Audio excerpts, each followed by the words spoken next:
Hello guys, welcome back to CloudRugger. So we were trying to integrate Liquibase with Spring Boot. So we did some basic stuffs and like introduction, prerequisite, and we also check how, uh, not how actually, but what is Liquibase and what's the purpose of having Liquibase. So we are getting some overview what Liquibase can do, and with Spring Boot it becomes more powerful. So with the steps, we are done with the first three things. Now we have to set like how to set up the Spring Boot project with Liquibase. Like it contains everything. So this 4, 5, 6, 7 will be covered in this video. Maybe the 4 to 8. So we will do the stuffs and we will verify whether database changes happened or not. Okay, so what we have to do, we'll jump over to Spring Initializer. This is the best place where you can create Spring Boot applications. So accordingly pick your project type. So I'll pick Maven, language is Java, and I'll pick this 3.3% version. Okay, then I need to give the group name, so I'll say org.cloudraga. That's it. Then for project name I'll call this Spring Boot hyphen Liquibase app. Okay, so I'm calling it Spring Boot hyphen Liquibase app, and then because package name becomes ugly, so I'll remove from here. Okay, this becomes packaging jar and 17. So we are done with the left side, and demo project for Spring Boot with not actually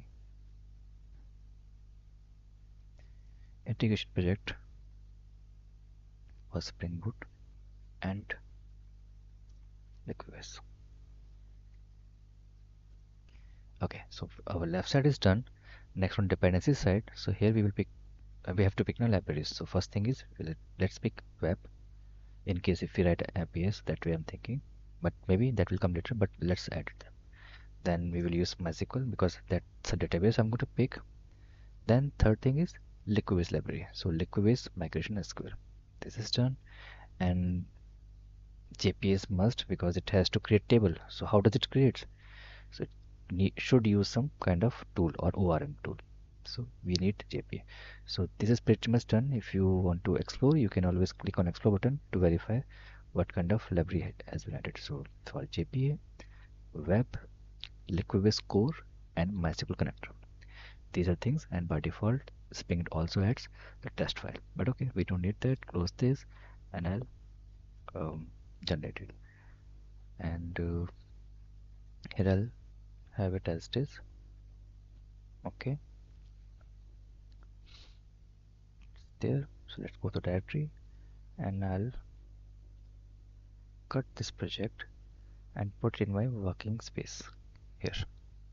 So this is the workspace where I will, from where I will import the project. So let's extract it right away and cut this and go back and replace. So we will add the root. Okay, this is a project ready. I have an empty project or empty Eclipse screen. So let's import this project from there. Existing Maven project. Browse. This is a project we just did. Select folder. Finish. So it will download all the libraries, and if it is not there then it will download. Since I already tried this application, so it's not going to take that much time. Okay, so we have this application set up ready, and let's verify. So this is a POM file with all the libraries, so we are not going to touch it as of now. We will rely on Maven commands. Okay, then under SRC main resources you will see whenever we pick Liquibase, so it creates one folder db. Inside there you will find there's a folder changelog. There you will see some configurations, which not configuration, actually configuration file, which will trigger or used by the Liquibase. And this is our application properties file. So as we selected MySQL database, so let me see my MySQL workbench actually, and I have one database ready, SB Liquibase DB. So it's empty right now. If I refresh, nothing is there. All tables are empty. I mean database is empty. So going back to Eclipse, first of all I need to configure some MySQL configuration right here. So I have that setup ready. So I'll copy that and paste it right here.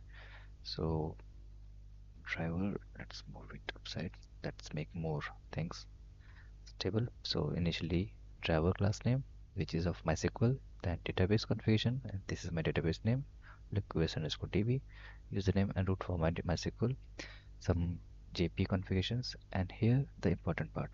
I need to give a path. So spring.liquibase.change-log. This is the class path for that file. So you guys can see I have mentioned class path colon db, that's the folder, then changelog, next folder, and then there's a file db changelog master.file. So by default Liquibase this file, understand this file. So where I can get this or the file thing. So first of all let me create this file under changelog, new, and a file, give the name, finish. So this is basically XML file. So right now source is empty. So either I can type everything, but you know when it comes to configuration file, try to uh, copy at least the syntax or the bare bone structure. So what I'll do, I'll go back to the documentation which provides the Liquibase integration with Spring Boot, and if I scroll down, it provides this file db changelog, and it has this whole stuff ready. So let me copy this. We will definitely refactor it, and I'll paste. And to make it simpler, let me remove this code. And now you guys can see we have the basic setup ready for the XML file. And now we can write some code. Okay, so I'm expecting that you guys have some basic idea of how to write SQL queries. So that I'm going to write right here. Okay, so it starts with change set. Then inside this change set tag, I can write SQL. Yeah, the same SQL query. And I'm going to write a create query. So create table, let's say users, then bracket, let's say id int uh, why am I this way? Yes, okay, that's fine. Then int, then primary key because that's primary key for us. Then comma, let's say name, it's going to be worker, and let's give some size, let's say 50, and semicolon. So this is done. We are having create table users, then bracket stores. Okay. So yes, our create query is ready. So we are going to create a table users with one field ID, next field is name, and then semicolon, not here, but here. Okay. So this is done, and that's it, guys. You have to add this much, and this file is configured inside application properties, and this Liquibase will pick up this file from here. Okay, so now let's try to run this code. So everything's set up. We have our database configuration ready, plus Liquibase file where we are giving the path, and by default this path works. Obviously you can definitely manipulate this thing. This is one of the simplest structure we can put up to configure it. It means Liquibase with Spring Boot. Okay, let's try to run this application. So here's our main method. Then right click, run as application.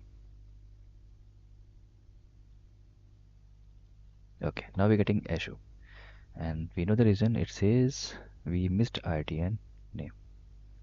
Let's see. It says I'm getting this, and where's that? Yeah, ID are empty. So we forgot to give ID and author name. So that's how it manages that who actually enters that. So I'll say ID1 and author, let's say Cloud Rock.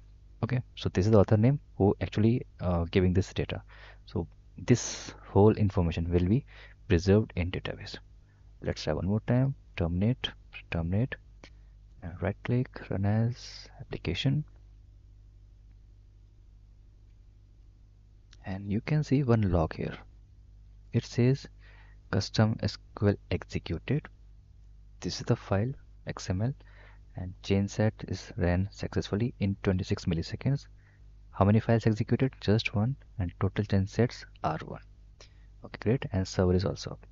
So we can verify the changes inside database. So this was the database earlier.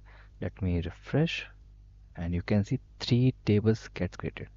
So let's start with user table, and yes, ID and name. You can always verify the the columns id int name varchar and id is used here. Then other tables. Let's have a look on. This is the important table where it actually keeps the entries. So ID1, which is auto-generated, and author we gave there. This is the CloudTracker name. Which file this author executed? The master file. It maintains the time when it was executed. Some MD5, some checksum to maintain the that file is intact, no alteration happened.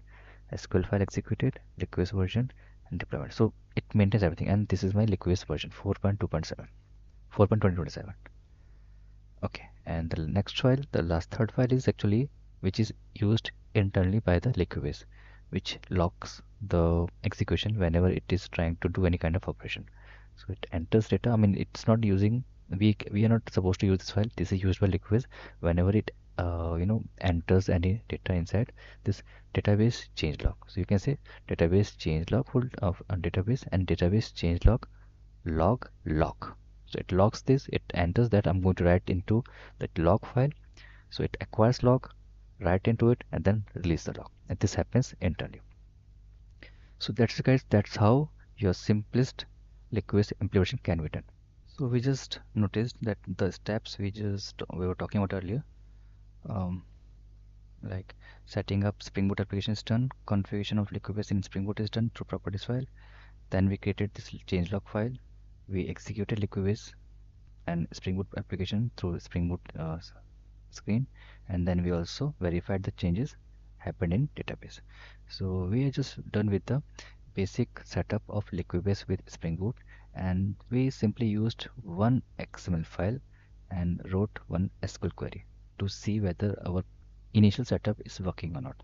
In future, we are going to add some more nesting inside it. We won't directly execute this code directly from the master file. We will get some subfolders, and in future maybe instead of executing it through this Eclipse editor, we will set up Liquibase in our environment path and execute the Liquibase commands directly. So we will learn how to execute it from Spring Boot, and we will also see how to execute the same project through command line. So let's meet in next video, guys, and we will continue evolving this Liquibase project of Spring Boot. So thanks for watching this video. Let's meet in next video. Till then, take care. Bye bye.